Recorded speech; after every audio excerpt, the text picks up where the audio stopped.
আসসালামু আলাইকুম। আজকে আপনাদেরকে ওয়েলকাম জানাচ্ছি একটা ভিন্ন ধর্মী পডকাস্ট মিটিংয়ে। আমি একজন পেশেন্টের সাথে যার রক্তনালীতে ব্লক ছিল, সেই ব্লকে স্ট্রিং লাগানো হয়েছে প্রায় এক যুগ আগে। তো ওনার সাথে উনি এসেছেন আমাকে দেখানোর জন্য সিলেট থেকে। তো আমি ভাবলাম যে ওনার সম্বন্ধে আমরা কথা বলবো, ওনার সাথে খোলামেলা আলাপ করব, উনি কেমন আছেন এবং রিং লাগালে বা স্ট্যান্ডিং করলে যে মানুষের একটা ধারণা যে রিং লাগালে বন্ধ হয়ে যায়। তা আমি যেটা বলি যে আপনার রক্তনালী কে দিয়েছে, তখন মানুষ স্বাভাবিক অবস্থায় মানুষ বা আমরা বলবো যেটা আল্লাহ দিয়েছে। তো আল্লাহ দেওয়া রক্তনালীর যে যদি ব্লক হয়, তাহলে মানুষ এমন কি করে জিনিস তৈরি করবে যার ফলে এটা জীবনেও আর ব্লক হবে না? এটা কিন্তু ইম্পসিবল, অ্যাবসার্ড কথা। তবে বাইপাস করলেও আপনার ব্লক হতে পারে, রিং লাগালেও আপনার ব্লক হতে পারে। সেটা ব্লকটা আপনার এখানে রিংয়ের ভিতরে হতে পারে অথবা অন্য জায়গায় হতে পারে, তবে তার প্রবণতা খুবই কম।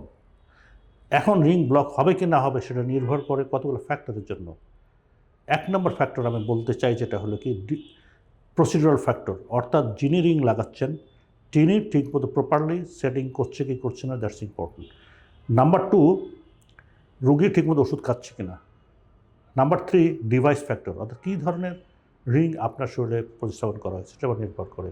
সুতরাং আমরা যাই যে আমাদের একজন ভদ্রলোক আছেন যার শরীরে এক যুগ আগে রিং লাগানো, কেমন আছেন এবং ওনার দৈনন্দিন লাইফ স্টাইল কেমন আছে ইত্যাদি নিয়ে আমরা কথা বলবো। জি, আসসালামু আলাইকুম। ওয়ালাইকুম আসসালাম স্যার। জি, আসসালামু আলাইকুম। ভালো আছেন আপনি? আলহামদুলিল্লাহ ভালো আছি স্যার। হ্যাঁ, আমি আমি আপনার বাড়ি তো সিলেটে? জি স্যার। সিলেটে ভাষায় কথা বলতে পারেন আপনি? সিলেট পূর্ণ আছে না স্যার? সিলেটে তো প্রচুর পেশেন্ট আমার কিন্তু জি স্যার।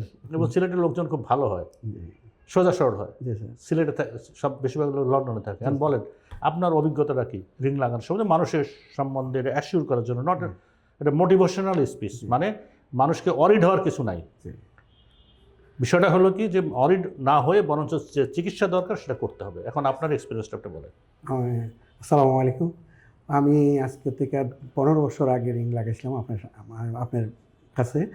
তো 15 বছরের মধ্যে আমি অনেকবার আপনার কাছে চেক আপে আসছি।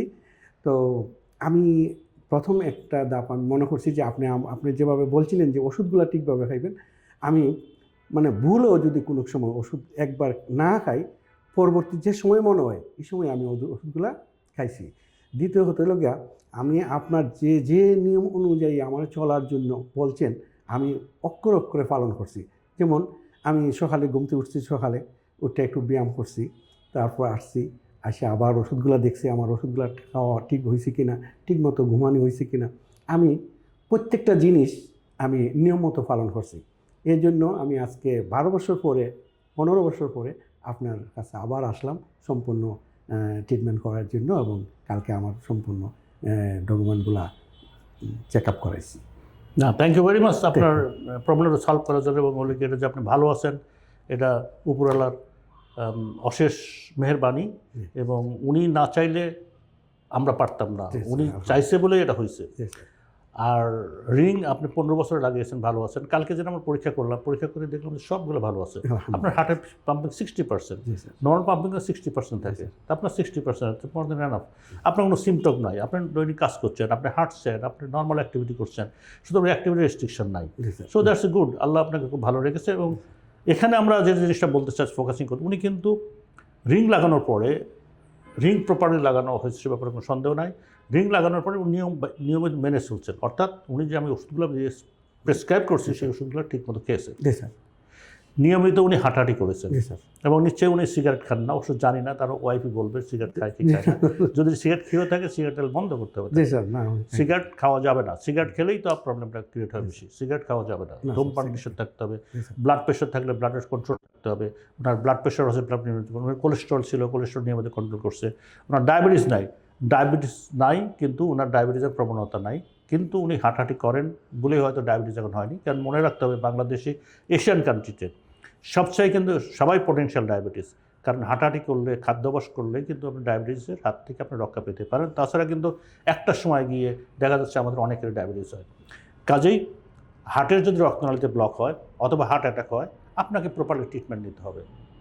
আপনার ওইটা বলে যেতে হবে যে আবার ব্লক হয়। আমি তো বললামই তো, ব্লক তো আল্লাহ দেওয়া রক্তনালীতে ব্লক হয়। মানুষ এমন কি তৈরি করবে যেটা ব্লক হইতে হবে না, এটা বলা যাবে না।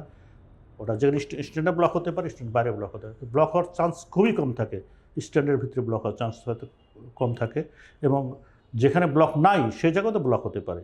কাজেই এসব বিষয়ে আপনাদেরকে সচেতন হতে হবে, অর্থাৎ ধূমপান পরিহার করতে হবে, কোলেস্টেরল নিয়ন্ত্রণ রাখতে হবে, ডায়াবেটিস নিয়ন্ত্রণ রাখতে হবে, ব্লাড প্রেশার নিয়ন্ত্রণ রাখতে হবে। এবং উনি একটা জিনিস যেটা বললেন, উনি টাইমলি ঘুমাতে চান, উনি স্ট্রেসফুল লাইফ লিড করে। Stress is important risk factor হওয়ার কান্ট্রি। স্ট্রেস ফ্রি তো বলা যাবে না, স্ট্রেস কমাতে হবে। স্ট্রেস পরিহার করা কিন্তু সম্ভব নয়। স্ট্রেস আমাদের দৈনন্দিন অ্যাক্টিভিটি স্ট্রেস থাকবেই, কিন্তু স্ট্রেস আমাদের পরিহার করতে হবে, তাহলেই কিন্তু ভালো থাকা যাবে। কাজেই আর যে রোগীর জন্য যেটা প্রয়োজন, কারো যদি বাইপাস হয় বাইপাস করবেন, কারো যদি রিং লাগাতে হয় রিং লাগাবেন। রিং মানে স্ট্যান্টিং যেটাকে বলা হয়, আমরা সাধারণ ভাষায় বলি যে রিং, কিন্তু রিং তো এটা হলো কি এটার প্রপার টার্ম না, টার্ম হলো স্ট্যান্টিং। কিন্তু আমাদের এখন প্রচলন হয়ে গেছে রিংটাই কিন্তু সবাই বুঝে। কাজেই অনেক রোগী এসে বলে স্যার বাইপাস করে ফেললে permanent. No, nothing is permanent. আবার বলতেছি, এই ওয়ার্ল্ডে কিছুই পারমানেন্ট না, একমাত্র আল্লাহ ছাড়া কেউ পারমানেন্ট না, এটা তো আমরা সবাই জানি। এবং যে কোনো ধর্মেই কিন্তু বলে যে পারমানেন্ট বলে কিছু নাই। কাজেই এমন কী করবেন যেটা পারমানেন্ট হবে, এই জিনিস কিন্তু আপনার ভুলে যেতে হবে।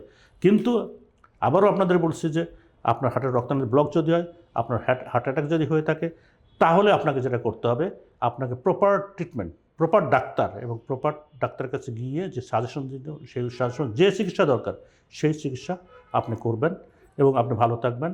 আসসালামু আলাইকুম, খোদা হাফেজ। আজকে এই পর্যন্তই। তো আশা করি আপনাদের এই যে পেশেন্টের সাথে যে অভিজ্ঞতা শেয়ার করলাম তাতে আপনাদের অনেক উপকারিত হবে।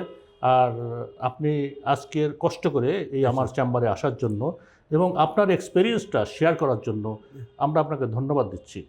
Thank you sir, thank you sir. সালামু আলাইকুম। কষ্ট হয়েছে বেশি না? না স্যার, আপনার পাইছি অলরেডি, সবচেয়ে ভাগ্যের ব্যাপার। জি, ওই মানুষের সম্বন্ধে কিছু বলবেন, সাজেশন দেবেন কোন হার্টের মানুষ, আমি বলবো যে চিন্তা না করে, মানে চিন্তা যে কি জিনিস, আমার হার্টেও প্রবলেম আছে, এটা কোনো সময় আনা যাবে না। ওনার যে দৈনন্দিন যে খাবারগুলা একটু কম খাইতে হবে, ঘুমটা ঠিকভাবে হতে হবে, এবং সবজি এবং ফল ফ্রুট একটু বেশি খাইতে হবে, তাইলে সে সব সময়ের জন্য সুস্থ থাকবে। ভুলও কিন্তু ওষুধ ত্যাগ করা যাবে না, ওষুধগুলা নিয়ম মতো এবং সবসময় খাইতে হবে। জি, থ্যাংক ইউ। জি, আসসালামু আলাইকুম, খোদা হাফেজ। সালাম আলাইকুম।